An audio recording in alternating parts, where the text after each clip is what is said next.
Good morning, ladies and gentlemen. My name is Daniel Carter, and we're back at you again for another edition of the Riverside City College News. Now, one thing that a man or a woman desires is to always go and get their hair done. So what better place to do that than at the Vibe, where we're located at 9512 Magnolia Avenue. So why don't you come in the shop, come take a look. It's really cool. So I have the pleasure of speaking with one of these fine gentlemen. He's a barber here and everything. So what is your name, sir? My name is Barry. Nice to meet you, sir. What's your name? My name is Carter, for everyone that wants to know. Last name Carter, first name Daniel. So, Mr. Barry, how long have you been cutting hair here? For here, I've been cutting hair for about at least like 10 months. I believe it was at the end of January. So, yeah, I'd say about 10 months now. Nice, man. So, basically, what inspired you to cut hair? Oh, man. Honestly, it was crazy. It kind of came about, honestly, man. I was working a lot of jobs, just like little oddball jobs, 9 to 5s here and there. And pretty much my sister, she pretty much kind of suggested the whole thing to me. She was like, because she was dating a guy and her boyfriend was a barber. And I hated everything else, man, I was doing. So I was like, you know what? I was like, I'm going to give this a try. She suggested it, so I went to school for it, got my, went to school. Passed my test and everything, and just here I am today, pretty much, man. Just right here, man. It's kind of crazy, because I just dug into a talent that I never knew that I really had, you know what I mean? And so I'm just kind of glad I fell upon this, man. So basically, it's like a God-given gift. Yeah, I guess so. You can say that, definitely, brother. Hell yeah. Nice, man, because that's what they always say is one thing is that, we all are blessed with the God-given talent. We just have to discover it and figure it out, and then just keep practicing our craft and working at it, man. So basically, do you have any ambitions one day of opening up your own barbershop? That's definitely an idea that I do have, yeah. I'm not too sure how it's going to go out into play later on in life, but that's something I am kind of thinking over, yeah. Definitely, man. Yes, sir. So for all your information, why don't you tell the fans and everyone out there your information in case they want to get a haircut, stop by the Vibe, and come check you out. Definitely, man. My Instagram name or page you can follow is at Raw Authentics Cuts, and yeah, it's just spelled RAWTHENTIK_KUTZ, and you can find me there at the Vibe, man. And then come over, make an appointment, anything. I'll hook you up. Yes, Mr. Barry Will.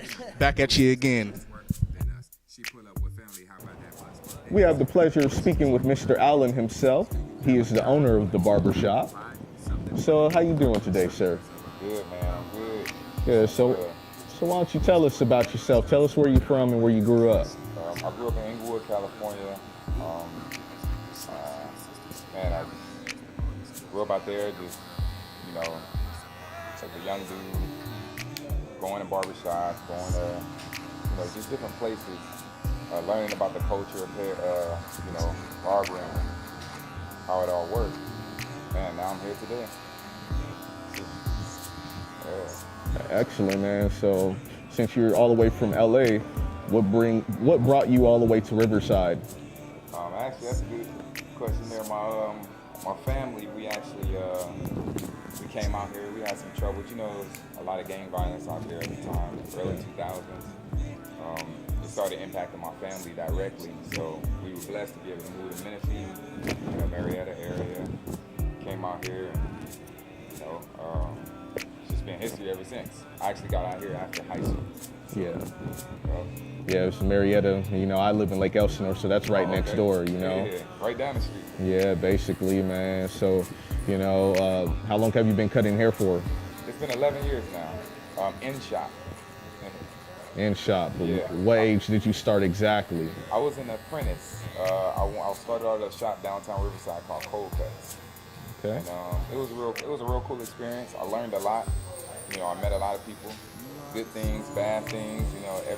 Whatever you want to call it. I learned a lot, and I was able to develop myself and grow. And I had other guys, other individuals who were able to help me to develop, and build me through the process. So it was good. Real good experience.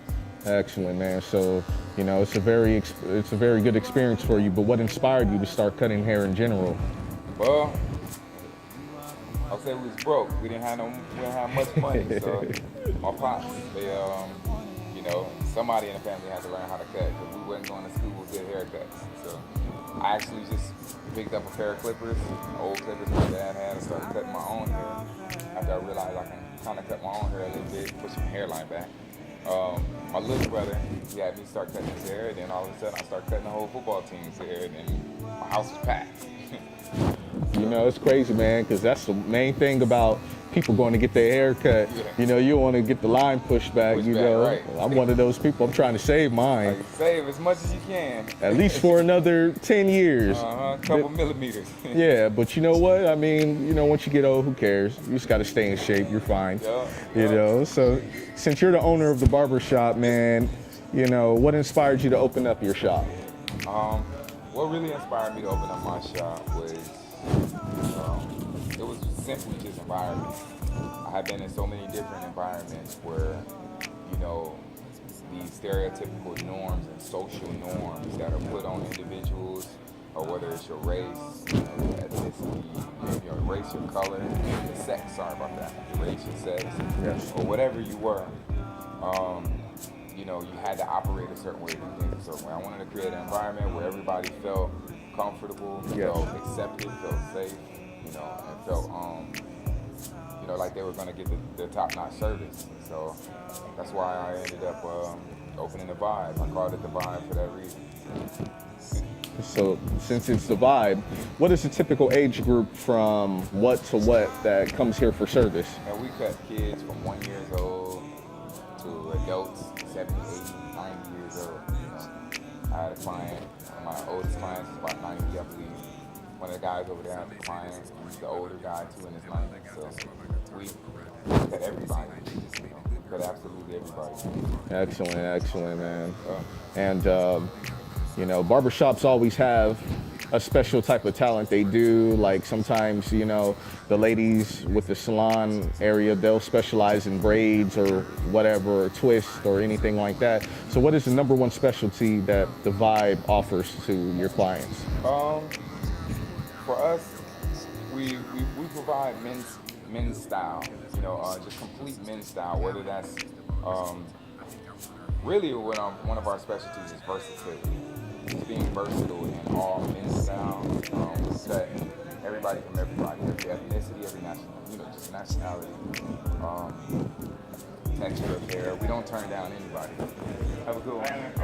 Yeah, we don't turn down anybody, man. We accept absolutely everybody. So we'll have from wavy, curly, textured hair, to straight hair, and every barber here is different ethnicity. We have guys, Filipino guys, white guys, black guys, you know, Latino guys. So many people pass through here, and they leave here learning how to cut absolutely everybody's hair, every texture. And that's a blessing. All in all, that is an absolute blessing. So basically, this barbershop has been a blessing to you, obviously. And how long have you been owning this barbershop exactly? Man, this location, we've been here for about 2 years now. Cool. It's been 2 years now.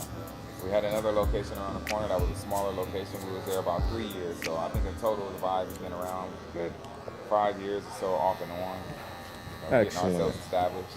Excellent, man. And you know what? You're truly an inspiration to people that are young and owning their own business and going out there to start their own business, you know. The entrepreneurship is just fantabulous. You know what I'm saying? So just keep going on. And we all know that there's ups and downs with owning businesses and stuff. And what are the challenges you had to face of being a young business owner? Sure, that's a good one. Landlords, you know, you get a little bit of everything. You never know what you're gonna get. I do think that, you know, from the cities to the government, they should tighten up on the, you know, tenant landlord laws in California. Make people accountable. If you're gonna own a property, you should be accountable for your property. So, you know, sometimes as a young entrepreneur, if you're going into it and you don't really know much about the foundation of the building or whatever you're going through, you're gonna get situations where you'll get guys who tell you, you know, things like, oh, we're leasing it as is. And really what that means is if there's a problem with the building, if there's a problem with the AC, the heating, whatever it is, we're not liable. You have to get that fixed. Wow. So that was one of the biggest challenges being a younger entrepreneur for me. to where I had to make sure I solidified my contracts, talk to different people, make sure they knew what I expected coming into it, and then I knew exactly what they expected out of me. So what kind of deal, what kind of bargain, everything is bargaining, is dealing. So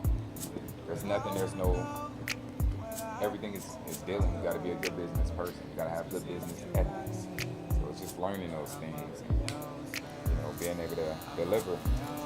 And if you had any advice for all the young people out there, whether they're in their late teens, early 20s to late 20s, if you had any advice for them on how to open up a business, what is some stellar advice that you can give these people? Wherever you are, right? Well, before saving money, before building anything, make sure it's what you want to do. Make sure you have it in you to be a leader, because that's more than anything else. If you don't have it in you to be a leader, if you haven't corrected certain things about yourselves, a lot of us, we don't want to be accountable to anything, and that is the number one stop of success. Obviously, personally, you got to be accountable to something. So if you're developing a team of people and developing an establishment that you're promising an environment to people, I was told that your culture eats your vision for breakfast. So that simply just means you can have whatever vision in your mind that you want for developing a situation or creating something, but whatever culture is there is going to devour that vision completely. So you have to make sure your vision is in line and the culture that you're setting is in line with your vision. So that's one of the things I can advise young people. You got to be a good leader, because in order to be a good, if you want to have a good vision, if you want to have a good culture, you have to have a really strong vision. If you want to have a strong vision, you have to be a solid leader. So it's just that simple. You got to be able to lead. You got to be able to lead. You got to have ethics. You got to be fair. Everything's not about money or what you can get. It's simply about how you can serve other people and help them get a better position. Excellent. Excellent, man. I appreciate those words and everything that you gave the people at home. And you guys, his name is Alan. My name is Daniel Carter. And we're done for another edition of the Riverside City College News. Make sure you check in at the Vibe, located on 9512 Magnolia Avenue, Riverside, California. Have a good day.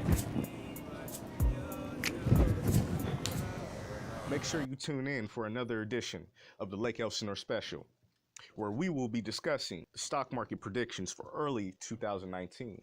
Also, stay tuned for the New Year's Eve countdown of the best hip-hop albums of 2018. Peace.